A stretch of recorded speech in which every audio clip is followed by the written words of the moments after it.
Hello students, आज आपका topic rotational motion का लेक्चर नंबर 3, जिसमें आज हम यहाँ पर आपसे इस टॉपिक के अंतर्गत रेडियस ऑफ गायरेशन के बारे में बात करेंगे।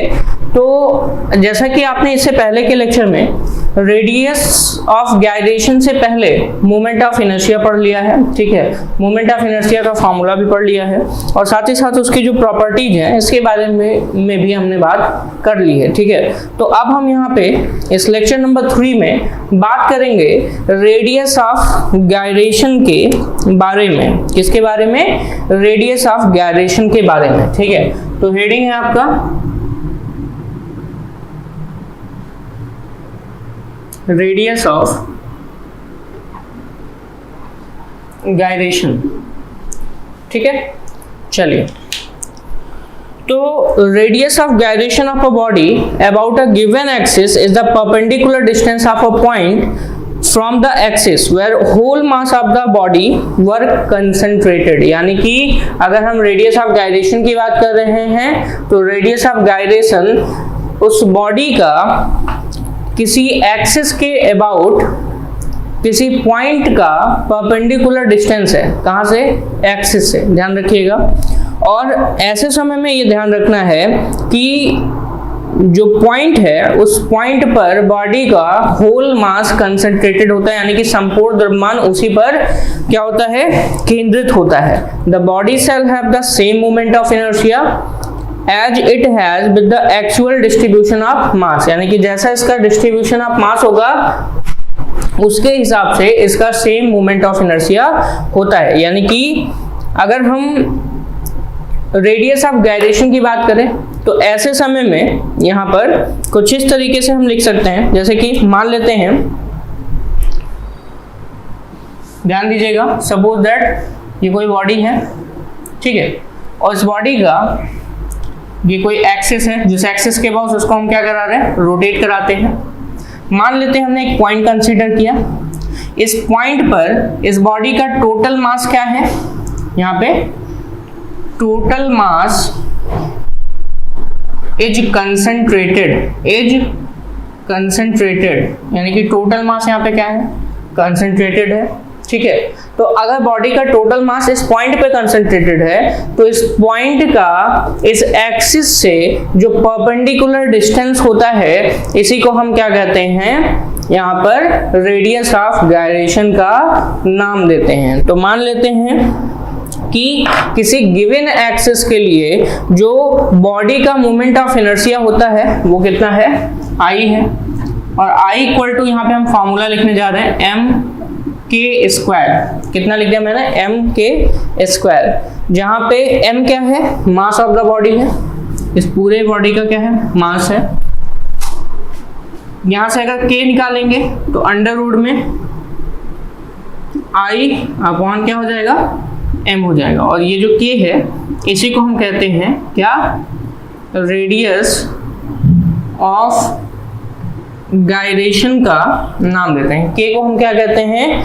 रेडियस ऑफ गायरेशन का नाम देते हैं, ठीक है। यहीं पे अगर हम डिस्क्रीट डिस्ट्रीब्यूशन की बात करें तो डिस्क्रीट डिस्ट्रीब्यूशन के केस में यहाँ पर क्या होगा? ध्यान रखिएगा। मान लेते हैं जितने भी पार्टिकल्स हैं यहाँ पे सबका मास कितना है? स्मॉल m है।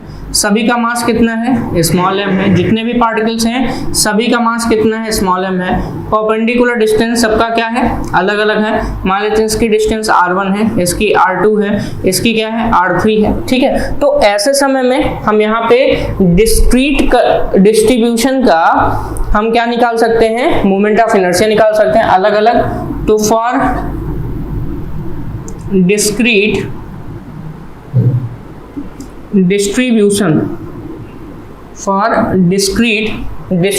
अगर हम देखें तो I इक्वल टू यहाँ पे m r1 का स्क्वायर प्लस m r2 का स्क्वायर, क्योंकि मास यहाँ पे हर एक पार्टिकल का हमने सेम रखा है, r2 का square plus and so on कहाँ तक? m rn का स्क्वायर। ऐसे करके हम लिख सकते हैं। अब यहाँ पे आपको कुछ कॉमन दिख रहा है, वो क्या है? आपका मास। तो मास अगर कॉमन है तो मास को हम कॉमन कर लेते हैं, R1 का स्क्वायर, R2 का स्क्वायर एंड सो ऑन कहाँ तक, Rn के स्क्वायर तक यहाँ पे वैल्यू होगी। ठीक है, तो ये तो बात हो गई किसके बारे में, मोमेंट ऑफ इनर्शिया। किसके लिए, फॉर डिस्क्रीट डिस्ट्रीब्यूशन के लिए है। ठीक है, इसको हम कितना मान लेते हैं, इक्वेशन नंबर 1। और जैसा कि आपको पता है रेडियस ऑफ गायरेशन का फॉर्मूला क्या है, I equal to M K square. ठीक है, तो अगर हम इसको इक्वेशन नंबर 1 इसको मानते हैं, चलिए इसको इक्वेशन नंबर क्या मान लेते हैं, 2 मान लेते हैं। तो इक्वेशन 1 और 2 को अगर हम क्या करा दें, आपस में इक्वेट करा दें। ठीक है, तो 1 और 2 को आपस में इक्वेट कराने का मतलब कुछ इस तरीके से, ध्यान रखिएगा यहाँ पर 1 और 2 को आपस में इक्वेट कराने का मतलब यहाँ पे है, वो है आपका M K square equal to small M R1 का स्क्वायर प्लस R2 का स्क्वायर प्लस कहाँ तक, Rn के स्क्वायर तक है। अच्छा, ये कैपिटल M क्या है, इस पूरे बॉडी का मास, और पूरे बॉडी का मास तब आएगा जब हमें n पार्टिकल का मास पता हो। तो कैपिटल M को हम small n into small m से भी लिख सकते हैं। तो इसको हम क्या लिखने जा रहे हैं, स्मॉल n स्मॉल m के square equal to m R1 का स्क्वायर प्लस R2 का square plus and so on कहाँ तक, Rn का स्क्वायर तक। m से m कैंसिल हो जाएगा। ठीक है, बचा आपका यहाँ पे n के स्क्वायर, और अगर हम k की बात करें तो यहाँ से हम k की वैल्यू निकाल सकते हैं, और वो हो जाएगा, ध्यान रखिएगा, R1 का स्क्वायर R2 का स्क्वायर एंड सो ऑन कहाँ तक, Rn का square divided by number of particles under root में ये वैल्यू आएगी। और इसी को हम क्या कहते हैं, रेडियस ऑफ गायरेशन का फॉर्मूला कहते हैं। ठीक है, यानी कि अगर हम रेडियस ऑफ गायरेशन की बात करें तो ये किसके बराबर होता है, root mean square distance of the constituent particle of the body from the given axis. यानी कि अगर हम रेडियस ऑफ गायरेशन की बात करें तो किसी गिवन एक्सिस के लिए जो रेडियस ऑफ गायरेशन आप ऊपर देख सकते हैं वो रूट मीन स्क्वायर, यानी कि रूट मीन स्क्वायर का मतलब समझ लीजिए, रूट का मतलब अंडर रूट, मीन का मतलब हमारे पास जितने भी रेडियस थे, परपेंडिकुलर डिस्टेंस थे, उसका हमने स्क्वायर करके उसका मीन निकाल लिया, और स्क्वायर मतलब उसका हमने पहले स्क्वायर किया देन मीन निकाला। ठीक है, तो इसको कहते हैं रूट मीन स्क्वायर, यानी कि इसे हम ऐसे कह सकते हैं, ध्यान रखिएगा, RMS कहने का मतलब हम उल्टा चलेंगे, स्क्वायर करेंगे, मीन करेंगे और फिर उसका रूट निकाल देंगे। समझ में आ रहा है, तो ये RMS वैल्यू है। ठीक है, तो अगर आपसे कोई पूछे कि रेडियस ऑफ गायरेशन किसके बराबर होता है, तो किसी भी एक्सिस के अबाउट निकालने वाला जो रेडियस ऑफ गायरेशन होता है वो हमेशा root mean square of the constituent particle के बॉडी के फ्रॉम द गिवन एक्सिस, यानी कि उस गिवन एक्सिस से अगर हम देखें रूट मीन स्क्वायर डिस्टेंस का निकालें तो उसके बराबर होता है, जो कि फॉर्मूला आपके सामने लिखा गया है। ठीक है, यहीं पे अगर हम रेडियस ऑफ गायरेशन की बात करें तो किन किन चीजों पे डिपेंड करता है, जैसा कि ये फॉर्मूला आपने पढ़ा I equal to M K square, ये पूरी बॉडी के लिए हमने निकाला था। ठीक है, तो यहाँ पे के क्या था, रेडियस ऑफ गायरेशन था। फिर हमने डिस्क्रीट डिस्ट्रीब्यूशन हर एक अलग अलग पार्टिकल के लिए निकाला तो हमको ये मिला, दोनों को कंपेयर कर दिए, तो दोनों को कंपेयर करने पर हमको यहाँ पे क्या मिलता है, गिवन इक्वेशन मिलता है, जो कि मैंने ऊपर लिख दिया। ठीक है, अब यहाँ पे रेडियस ऑफ गायरेशन किन किन चीजों पे डिपेंड करता है, तो चलिए देख लेते हैं। K depends on shape and size of the body. Next point है K depends on shape and size of the body, यानी कि पिंड के या बॉडी के शेप और साइज पे डिपेंड करता है। ठीक है, साथ ही साथ position and configuration of the axis of rotation, position and configuration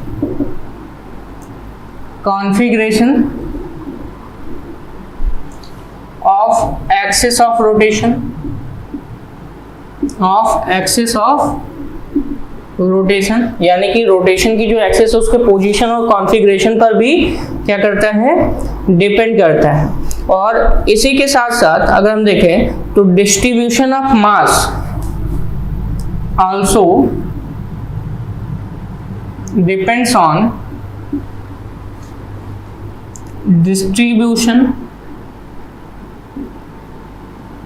of mass of the body, ठीक है, ऑफ द बॉडी, यानी कि पिंड के डिस्ट्रीब्यूशन, मास के डिस्ट्रीब्यूशन पर क्या करता है, ये डिपेंड करता है with respect to axis of rotation. और यहीं पे अगर हम देखें तो डिस्ट्रीब्यूशन पर डिपेंड करता है, पूरे मास यानी कि बॉडी पर डिपेंड नहीं करता। यानी कि यहाँ पे अगर देखा जाए तो radius of gyration does not depend on the mass of the body, ठीक है, does not depend upon mass of the body, mass पे डिपेंड नहीं करता, ये डिस्ट्रीब्यूशन ऑफ मास पे डिपेंड करता है। ध्यान रखिएगा, डिस्ट्रीब्यूशन ऑफ मास और मास का मतलब अलग होता है। मास मतलब होल बॉडी का मास और डिस्ट्रीब्यूशन का मतलब डिस्टेंस कितनी कितनी है, ठीक है। तो ये होता है कितना मास कहाँ पे है, डिस्टेंस कितनी है, तो उससे आप यहाँ पे पता कर सकते हैं। क्लियर।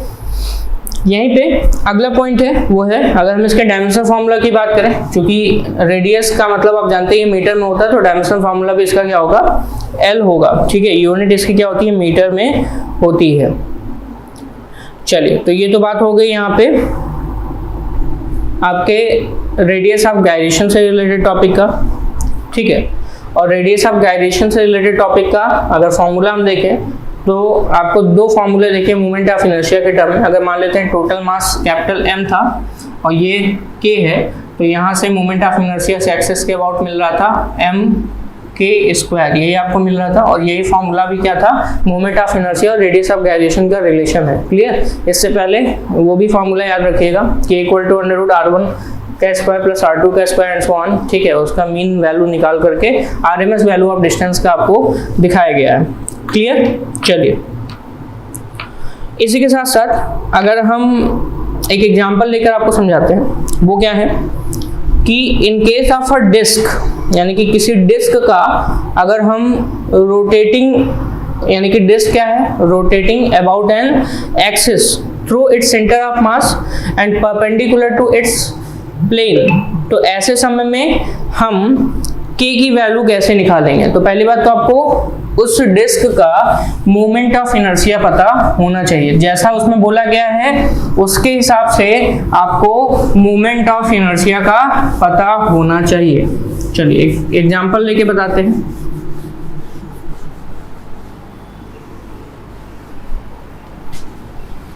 चलिए देखते हैं हम, डिस्क जो है वो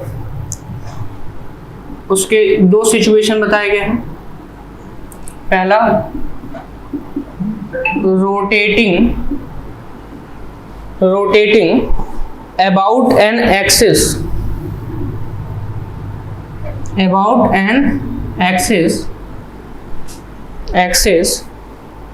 through its centre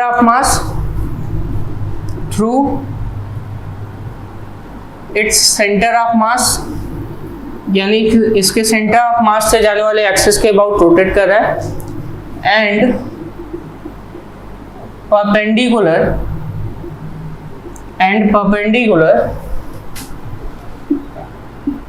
to the plane. और प्लेन के कैसे है ये, perpendicular, and perpendicular to the plane, ठीक है। तो ये आपका है। इसी के साथ साथ अगर हम देखें तो ऐसे समय में I की वैल्यू डिस्क के लिए होती है ½ mr², कितना होता है, ½ mr²। डिस्क के लिए इस कंडीशन में जो फॉर्मूला होता है वो कितना होता है, ½ mr² होता है। तो अगर I की वैल्यू, यहाँ से K की वैल्यू निकालें तो अंडर रूट में क्या है, I/m है, I की वैल्यू पुट करते हैं अंडर रूट में, वो हो जाएगा 1/2 mr² डिवाइडेड बाई m से यहाँ पे m कैंसिल हो जाएगा, ठीक है। आपके पास क्या बचा, r/√2। तो ये हो गया रेडियस ऑफ गायरेशन की वैल्यू। k की वैल्यू कितनी आई, r/√2 के बराबर है, ठीक है। और यहीं पे दूसरी सिचुएशन ये है, पहली बात तो हमने क्या माना, हमने थ्रू इट्स सेंटर ऑफ मास निकाला, वो परपेंडिकुलर टू द क्या था, प्लेन था। लेकिन दूसरा यहाँ पे है कि अगर हम परपेंडिकुलर प्लेन ना मान करके किसी और पॉइंट के अकॉर्डिंग निकालें, ठीक है, डिस्क की जो वैल्यू है वो हम किसके अकॉर्डिंग निकालें? अभी तक तो सिर्फ हमने एक्सिस के अबाउट निकाला है जो कि परपेंडिकुलर टू इट्स प्लेन जा रहा था, लेकिन अगर हम अबाउट इट्स डायामीटर निकालें, ठीक है, अबाउट इट्स डायामीटर निकालें, तो ऐसे समय में हमें जो I की वैल्यू रखनी होती है वो होता है 1/4 mr²। कितना होता है I की वैल्यू? 1/4 mr²। और अगर हम 1/4 रख करके यहाँ पे K की वैल्यू निकालेंगे तो K equal to under root में कितना हो जाएगा? 1/4 mr²/m। m से m कैंसिल और आपको वैल्यू मिलेगी r/2। कितना मिलेगा? r/2 के बराबर आपको वैल्यू मिलेगी। कहने का मतलब ये है कि अगर यहाँ पे हम रेडियस ऑफ गायरेशन निकालें तो वो डिपेंड करता है शेप और साइज पे, ठीक है, साथ ही साथ मूवमेंट ऑफ इनर्शिया पे भी डिपेंड कर रहा है और बहुत सारी चीज़ों पे यहाँ पे डिपेंड करता है, ठीक है, लेकिन मास ऑफ द बॉडी पे डिपेंड नहीं करता है, ध्यान में रखिएगा। सिर्फ डिस्ट्रीब्यूशन ऑफ मास पर क्या करता है? डिपेंड करता है। क्लियर? चलिए अब हम आगे बढ़ते हैं इसके साथ साथ। तो अभी तक आपने रेडियस ऑफ गायरेशन भी देख लिया है। रेडियस ऑफ गायरेशन के साथ साथ अब हम बात करेंगे यहाँ पे कुछ थ्योरम के बारे में।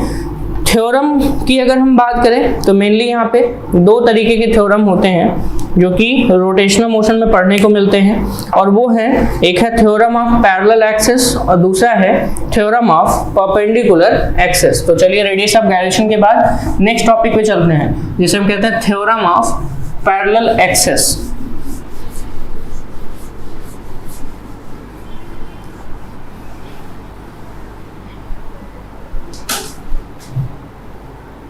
ठीक है,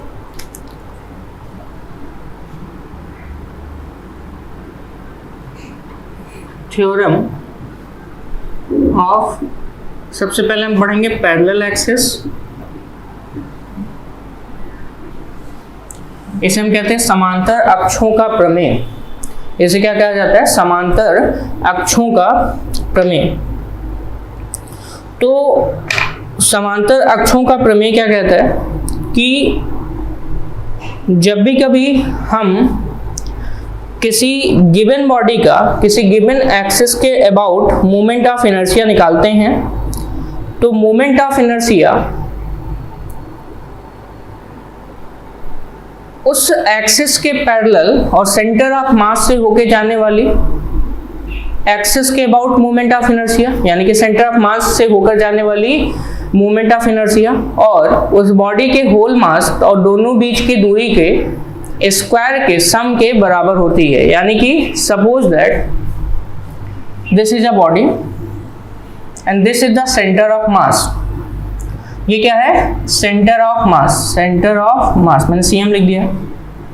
और इस एक्सिस के अबाउट, यानी कि इस एक्सिस से होकर जाने वाले, अगर हम बात करें किसकी, इस सेंटर ऑफ मास को मैं इस एक्सिस पे दिखा देता हूँ। तो इस एक्सिस जो कि कहाँ से होके जा रही है? सेंटर ऑफ मास से होके जा रही है। इसके अबाउट अगर हम निकालते हैं तो उसे हम ICM कहेंगे, सेंटर ऑफ मास के अबाउट मोमेंट ऑफ इनर्शिया। और एक हमने मान लिया है वो है यहाँ पर, जो कि यहाँ पे कहीं है, ठीक है, ये एक्सिस यहाँ से होके जा रही है। तो इस एक्सिस के अबाउट जो मोमेंट ऑफ इनर्शिया है उसे हम सिर्फ I से डिनोट कर रहे हैं। बॉडी का जो मास है वो कितना है? कैपिटल M है। और दोनों एक्सिस के जो बीच की दूरी है वो कितना है? स्मॉल a है, ठीक है। दोनों एक्सिस के बीच की जो दूरी है वो कितना मान लेते हैं हम लोग? स्मॉल a मान लेते हैं, ठीक है। तो ये था सेंटर ऑफ मास के थ्रू जाने वाली एक्सिस, ठीक है। यहीं पे दूसरा है साइड से जाने वाली जो एक्सिस है, उसके अबाउट हम बॉडी का अगर क्या देखें, यहाँ पर मोमेंट ऑफ इनर्शिया देखें तो I है, ठीक है। और वहीं पर दोनों लाइनें देख रहे हैं आप, पैरेलल है। तो जो एक्सिस है और जो सेंटर ऑफ मास से जाने वाला एक्सिस है वो दोनों एक दूसरे के कैसे हैं? पैरेलल है, ठीक है। उनके बीच का जो डिस्टेंस है वो कैसा है? a के बराबर है। तो यहाँ पर जब भी कभी moment of inertia theorem of parallel axis में निकाला जाता है तो मोमेंट ऑफ इनर्शिया हम इस एक्सिस के अबाउट निकालते हैं, ठीक है, इस एक्सिस के अबाउट। तो इस एक्सिस के अबाउट मोमेंट ऑफ इनर्शिया जो होगा वो सेंटर ऑफ मास के अबाउट ICM और पूरे बॉडी का मास और उनके बीच की दूरी यानी कि पैरेलल एक्सिस के बीच की दूरी के स्क्वायर के सम के बराबर होता है। तो ये आपको मैंने लिख दिया कि moment of inertia of a body about a given axis, जिसका नाम क्या है I, इज इक्वल टू, यहाँ पे क्या होगा, the sum of moment of inertia of the body about an axis parallel to given axis and passing through the centre of mass of the body and ma square, यानी कि ma square के सम के बराबर है। Clear? तो ये तो बात हो गई थ्योरम ऑफ पैरेलल एक्सिस। मैं यहाँ पे लिख देता हूँ moment of inertia of a body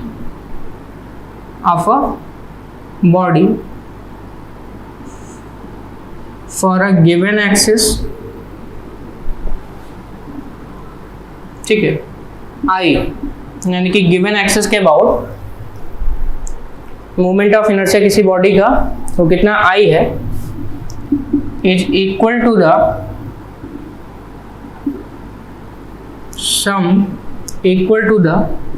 sum of the moment of inertia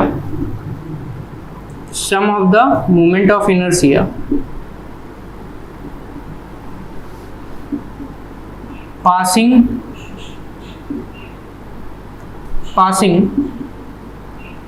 through axis, passing through center of mass axis, ठीक है, the sum of the moment of inertia passing through center of mass axis and ma square, ठीक है, and ma square, यानी कि moment of inertia of a body for a given axis is equal to the sum of the moment of inertia passing through center of mass axis and ma square, ठीक है, and both axes are parallel, यहाँ पे क्या है, parallel, दोनों access कैसे यहाँ पे पैरेलल हैं एक दूसरे के। क्लियर? और इसके लिए फॉर्मूला आपका यहाँ पे गिवन है, I equal to ICM plus ma square. चलिए यहाँ पे अब हम एक एग्जाम्पल ले लेते हैं और एग्जाम्पल के थ्रू आपको इस एक्सेस से रिलेटेड एक एग्जाम्पल आपको समझाते हैं। जैसे कि सपोज दैट हमारे पास कोई डिस्क है और हम उस डिस्क का क्या निकालना चाह रहे हैं, मोमेंट ऑफ इनर्शिया निकालना चाहते हैं। ठीक है, तो अगर हमें डिस्क का मोमेंट ऑफ इनर्शिया निकालना हो तो सबसे पहली बात हम सेंटर ऑफ मास से जाने वाला मोमेंट ऑफ इनर्शिया देखेंगे। दिस इज द डिस्क और ये जो डिस्टेंस है मान लेते हैं कितना है, कैपिटल आर है। मास कितना है यहाँ पे, कैपिटल एम ही रहने दो। ठीक है, और ऐसे समय में अगर हम डिस्क के लिए उसके सेंटर ऑफ मास से होकर जाने वाला देखें, ठीक है, तो यहाँ पे निकालने जा रहे एग्जाम्पल है वो है फॉर डिस्क, तो I will be equal to centre of mass से होकर जाने वाला, तो डिस्क के लिए जो सेंटर ऑफ मास से जाता होता है हाफ एम आर स्क्वायर। कितना होता है, हाफ एम आर स्क्वायर, यानी कि एक्सिस के थ्रू अगर जा रहा है तो वो भी कैसा है, perpendicular to the plane. Axis के through perpendicular to the plane अगर देखें तो कितना होता है, हाफ एम आर स्क्वायर। तो आईसीएम की जगह हम वैल्यू कितना रखेंगे, हाफ एम आर स्क्वायर, और साथ ही साथ एम है तो मास तो रहेगा ही रहेगा, कैपिटल बॉडी पूरे बॉडी का मास है, और एक मतलब डिस्टेंस था, यहाँ पे डिस्टेंस कितना लिया गया आर, तो एम आर स्क्वायर, तो यहाँ से हो गया आपका 3/2 क्या हो गया, एम आर स्क्वायर के बराबर इसकी वैल्यू हो जाती है। ठीक है, तो ये था आपका पैरेलल एक्सिस थ्योरम से रिलेटेड मोमेंट ऑफ इनर्शिया की value 3/2 M R square. Next है आपका थ्योरम ऑफ परपेंडिकुलर एक्सिस, ये तो पैरेलल एक्सिस हो गया। नेक्स्ट है वो है theorem of perpendicular axis.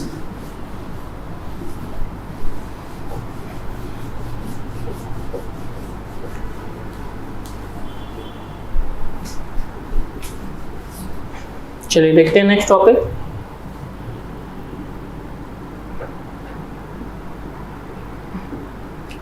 Theorem of perpendicular axis,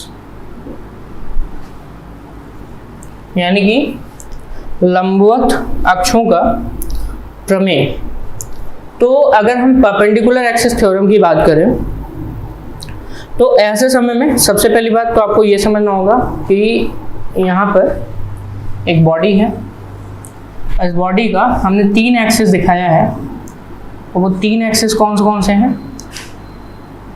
I x, I Y और क्या है? I Z. 3 एक्सिस है, आई एक्स, आई वाई और आई जेड है। और ऐसे समय में अगर हम यहाँ पर अकॉर्डिंग टू दिस थ्योरम बात करें तो according to this theorem the sum of moment of inertia of a plane lamina about 2 mutually perpendicular axis lying its plane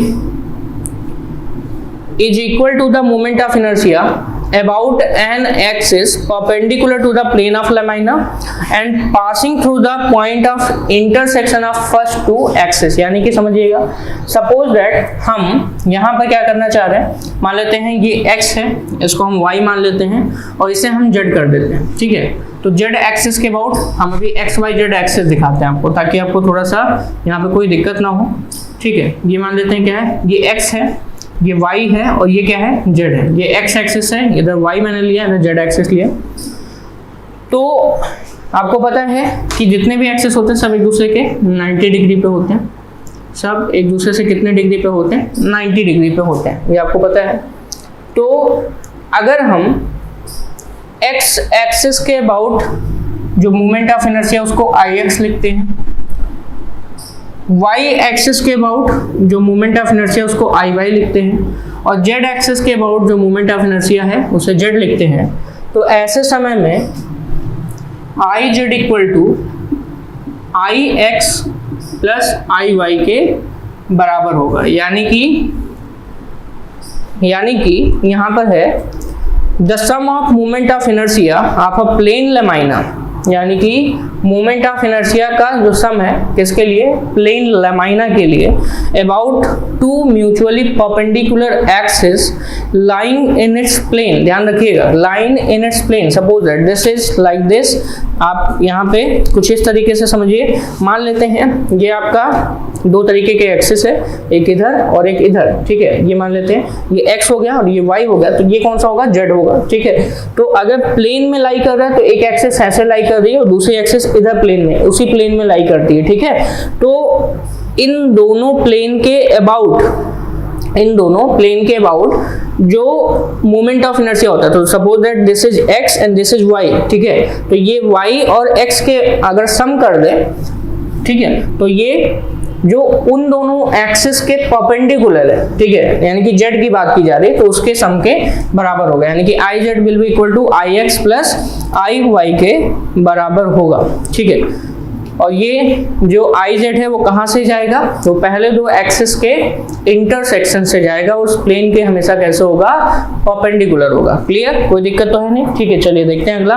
तो ये i z equal to i x plus i y के बराबर हो गया, ठीक है। तो ये तो बात हो गई यहाँ पे थ्योरम ऑफ परपेंडिकुलर एक्सिस के बारे में, ठीक है। ये सिंपल सा था थ्योरम ऑफ परपेंडिकुलर एक्सिस, ठीक है। अब नेक्स्ट टॉपिक है, वो है आपका यहाँ पर कुछ बॉडीज के हमको क्या करने हैं, कुछ बॉडीज के हमको डिफरेंट एक्सिस पे मोमेंट ऑफ इनर्शिया देखना है। तो चलिए देख लेते हैं।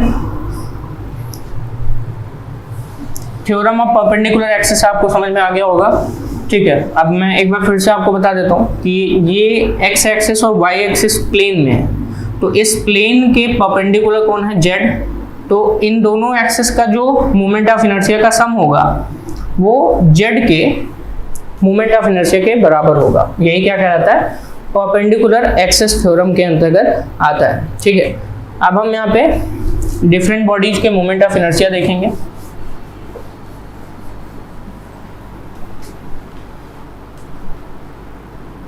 चलिए देखते हैं moment of inertia of different bodies, movement of inertia of different bodies. ठीक है, सबसे पहला वो है रिंग, सबसे पहला है वो है आपका रिंग है। तो रिंग का 4 प्रकार से हम क्या कर सकते हैं, मोमेंट ऑफ इनर्शिया निकाल सकते हैं। कैसे, ध्यान रखिएगा। पहला है इसमें, पहला ए पॉइंट वो है about an axis passing through centre of mass and perpendicular to its plane. About an axis passing through center of mass and perpendicular to its plane। और इसके प्लेन की कैसा हो, ये परपेंडिकुलर हो, तो कुछ इस तरीके से ये डिस्क है और डिस्क के ऐसे जा रहा है और ये ऐसे रोटेट कर रहा है, यानी कि एक्सिस कहाँ से होके जा रहा है, इसके सेंटर ऑफ मास से होके जा रहा है। ठीक है, और सेंटर ऑफ मास से होके जा रहा है, तो ऐसे समय में यहाँ पर जो मोमेंट ऑफ इनर्शिया होगी रिंग के लिए वो कितना होता है, mr²। यहाँ पे कितना होगा, mr² के बराबर होगा। ऑप्शन नंबर बी 4 है यहाँ पे। बी क्या है, वो है about it's diameter, about it's diameter. Axis का मतलब रिंग ऐसे है और उसके एक्सिस से होके जा रहा है। ठीक है, इस तरीके से। ठीक है, लेकिन अगर हम वहीं पे अबाउट इट्स डायमीटर की बात करें तो डायमीटर के अबाउट जब जाएगा तो कुछ इस तरीके से ये रिंग हो गया और ऐसे जा रहा है, ये डायमीटर है। तो जब भी कभी हम अबाउट इट्स डायमीटर देखेंगे तो डायमीटर के अबाउट आपको मिलेगा वो है ½ mr²। कितना मिलेगा, ½ mr²। ठीक है, नंबर सी यहाँ पे कहता है about a tangential axis in its own plane,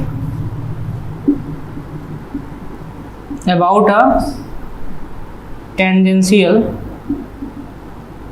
axis in its own plane. ठीक है, इन इट्स ओन प्लेन। तो ऐसे समय में इन इट्स ओन प्लेन का मतलब सपोज दैट रिंग ऐसे है और उस रिंग के एकदम साइड से हमने एक टेंजेंट ड्रॉ किया है। ठीक है, मतलब रिंग ऐसे है, जैसा मैं आपको दिखाने जा रहा हूँ, ध्यान रखिएगा।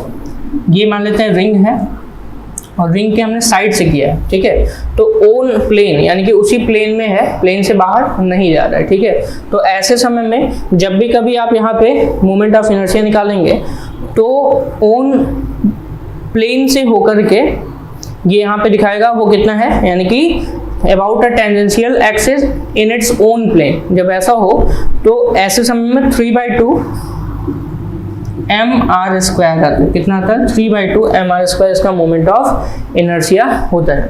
और डी ऑप्शन है यहाँ पे। ठीक है, about a tangential axis perpendicular to its own plane. इसके प्लेन के कैसा हो, परपेंडिकुलर हो।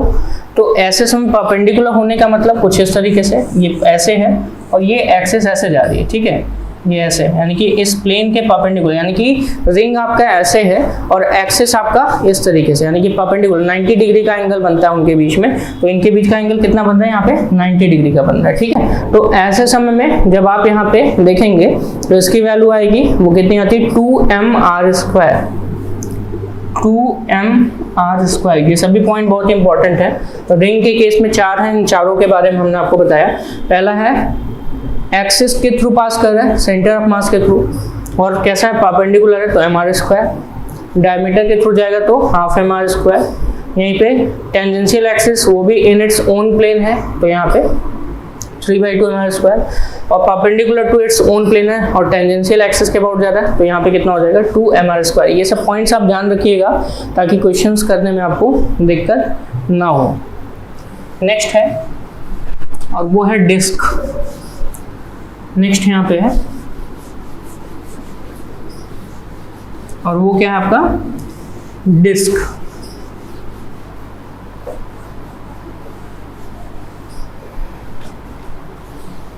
तो चलिए डिस्क के लिए देखते हैं। डिस्क की अगर बात करें, डिस्क में सबसे पहला पॉइंट है और वो है अबाउट एन एक्सिस। सबसे पहला about an axis passing through its center of mass and perpendicular to its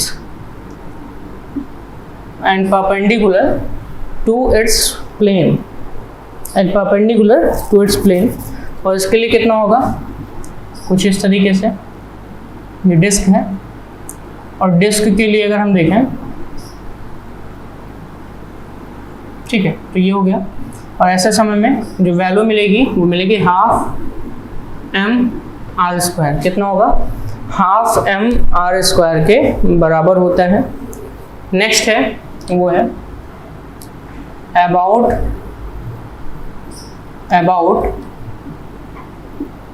it's diameter. अगर डायामीटर के अबाउट देखें तो 1/4 एम आर स्क्वायर।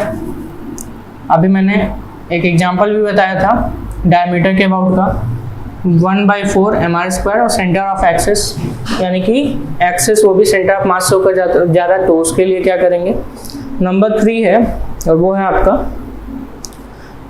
वही काम टेंजेंशियल एक्सिस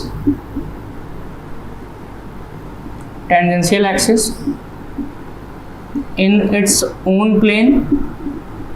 अगर है tangential axis in its own plane मतलब कुछ इस तरीके से, तो ऐसे समय में यहाँ पर जो मोमेंट ऑफ इनर्शिया होगा वो कितना होगा, 5/4 एम आर स्क्वायर के बराबर होगा।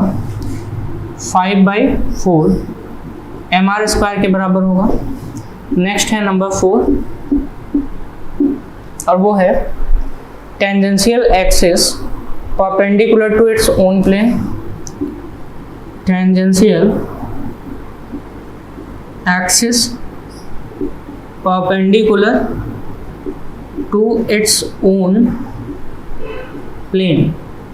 अपने प्लेन के कैसा परपेंडिकुलर, मतलब ये डिस्क है और इसका ऐसे, यानी कि इस प्लेन के, यानी कि प्लेन ऐसे है और इसके परपेंडिकुलर इस साइड से जा रहा है, ठीक है। तो इस तरीके का है, ये प्लेन है और इसके साइड से जा रहा है, ठीक है। तो tangential axis perpendicular to its own plane, ऐसे समय में इसका होता है 3/2 एम आर स्क्वायर। कितना होता है, 3/2 M R square. Moment of inertia कितना होता है, 3/2 एम आर स्क्वायर के बराबर होता है। और ये किसके लिए था, आपके डिस्क पोर्शन के लिए था। नेक्स्ट है सॉलिड सिलेंडर। नेक्स्ट है यहाँ पे वो है सॉलिड सिलेंडर।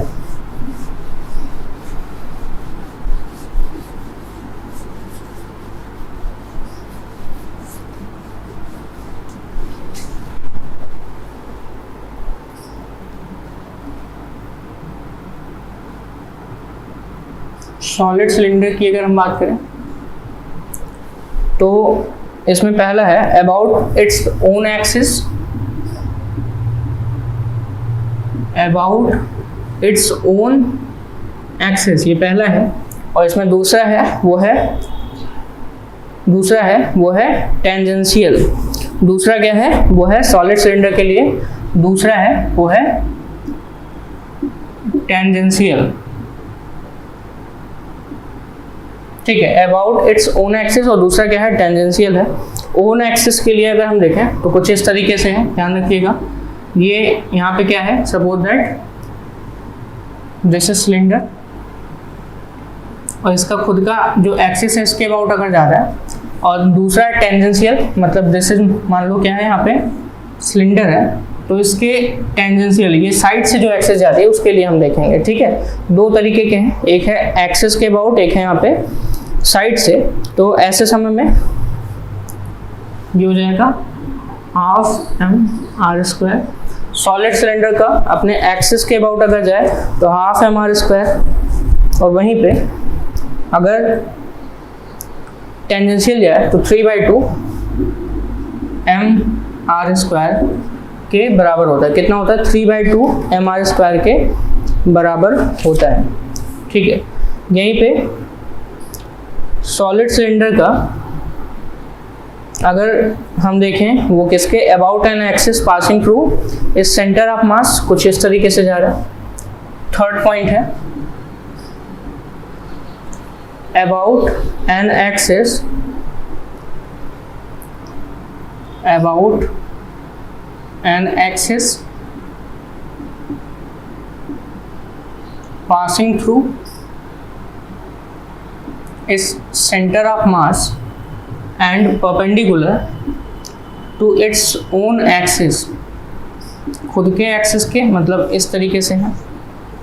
मान लो ये सिलेंडर है, ये इसका एक्सिस है और यहाँ पे इसका सेंटर ऑफ मास है, तो सेंटर ऑफ मास से जो एक्सिस जा रहा है इस एक्सिस के अबाउट अगर हम क्या निकालें, मोमेंट ऑफ इनर्शिया निकालें इस एक्सिस के अबाउट, जो कि क्या है सेंटर ऑफ मास से होके जा रहा है, तो ऐसे समय मोमेंट ऑफ इनर्शिया मिलेगा। मान लेते हैं लेंथ कितनी है, वो एल है, इसकी लेंथ कितनी है, वो कितनी है, कैपिटल एल है। तो ऐसे समय में जब हम कभी सॉलिड सिलेंडर के एक्सिस के लिए निकालते हैं और वो भी कहाँ से जा रहा हो, सेंटर ऑफ मास से, perpendicular to its own axis हो, तो इस समय L²/12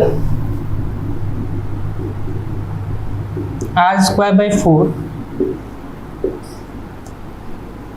M, L²/12 R²/4 M, ये किसका होता है, थर्ड यहाँ पे नंबर के लिए होता है। फोर्थ है यहाँ पे अबाउट द डायमीटर,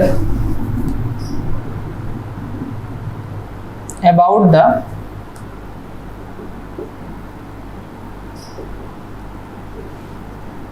डायमीटर, अगर देखें और वो भी किसी एक डायमीटर के, ठीक है, about the diameter of one of the faces of the cylinder, कुछ इस तरीके से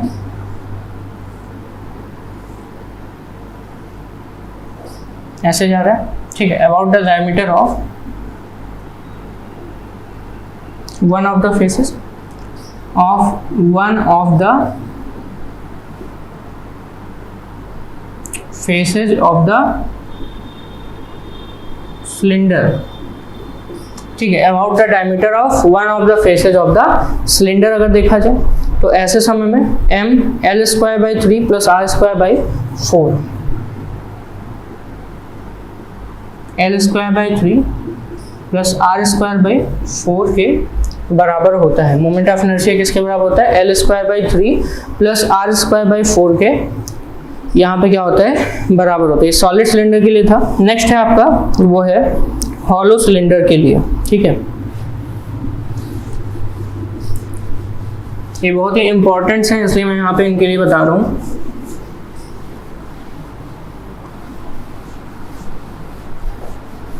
नेक्स्ट है यहाँ पर हॉलो सिलेंडर के लिए।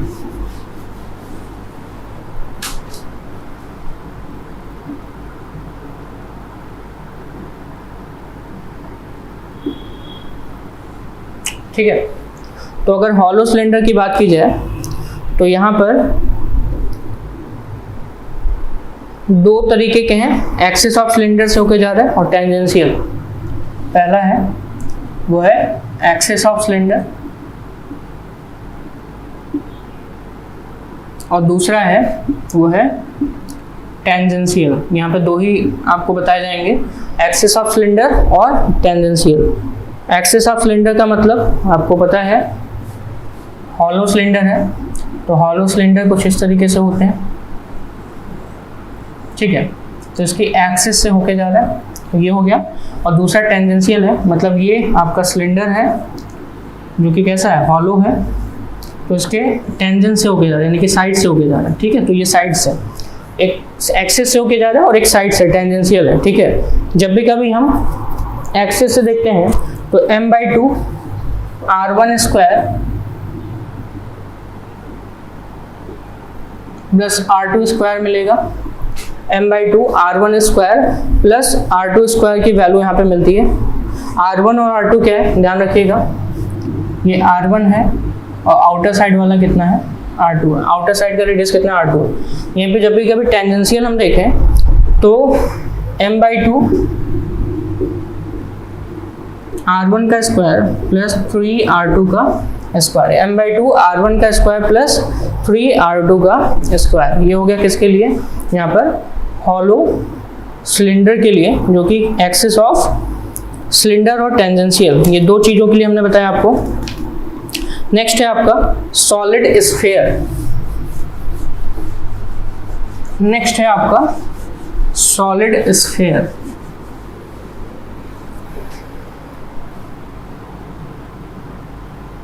सॉलिड स्फीयर के लिए, सॉलिड स्फीयर के लिए अगर हम देखें तो अबाउट इट्स डायमेट्रिक एक्सिस दो ही हैं, और वो है पहला अबाउट इट्स डायमेट्रिक एक्सिस और दूसरा है वो है टेंजेंशियल एक्सिस। टेंजेंशियल एक्सिस, इन सब का मतलब समझिए, डायमेट्रिक एक्सिस का मतलब ऐसे, ठीक है, और टेंजेंशियल एक्सिस का मतलब साइड से, ठीक है। तो टेंजेंशियल एक्सिस और डायमेट्रिक एक्सिस, जब भी कभी हम सॉलिड स्फीयर के डायमेट्रिक एक्सिस से देखेंगे तो 2/5 mr स्क्वायर, 2/5 mr स्क्वायर, और यहाँ पे 7/5 mr स्क्वायर के बराबर आता है। 2/5 और 7/5 mr स्क्वायर के बराबर इसकी वैल्यू आती है। क्लियर। इसी के साथ साथ सॉलिड स्फीयर के बाद अब हम हॉलो स्फीयर की तरफ चलेंगे। तो चलिए देखते हैं हॉलो स्फीयर से रिलेटेड, इसमें भी दो हैं।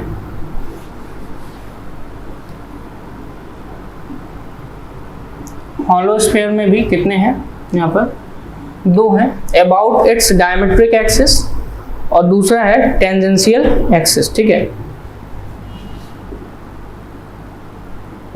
ये हो गया आपका हॉलो स्फीयर। तो ऐसे समय में जब भी कभी हम यहाँ पे देखेंगे तो इसको थोड़ा सा आपको क्या करना है, याद करना पड़ेगा, क्योंकि यहाँ पर कुछ इस तरीके से फॉर्मूला मिलेगा,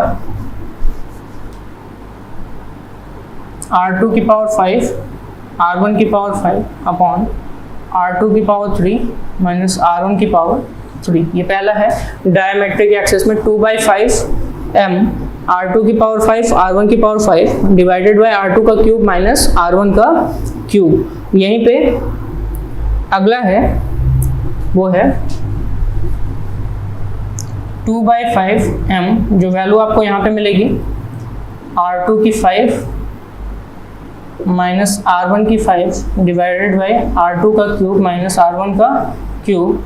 इसमें आपको mr स्क्वायर ऐड कर देना है। कितना ऐड करना है, r2 स्क्वायर आपको क्या कर देना है, ऐड कर देना होता है। क्लियर। यानी कि आउटर साइड का जो रेडियस है उसको आप इसमें क्या कर दोगे, उसके अबाउट निकाल करके ऐड कर दोगे। ये मान लेते हैं ये r1 है, ठीक है, ये क्या है r2, ठीक है। रेडियस अगर देखें तो ये रेडियस आपका कितना है, r1 है, और यहाँ से ये रेडियस कितना है, वो है r2 के बराबर है। क्लियर। तो ये था आपका डिफरेंट बॉडीज का, यहाँ पर हमने आपको क्या बताया, डिफरेंट बॉडीज के लिए मोमेंट ऑफ इनर्शिया आपको बताया, ठीक है। तो आज का टॉपिक यहीं पे समाप्त होता है। Thank you so much.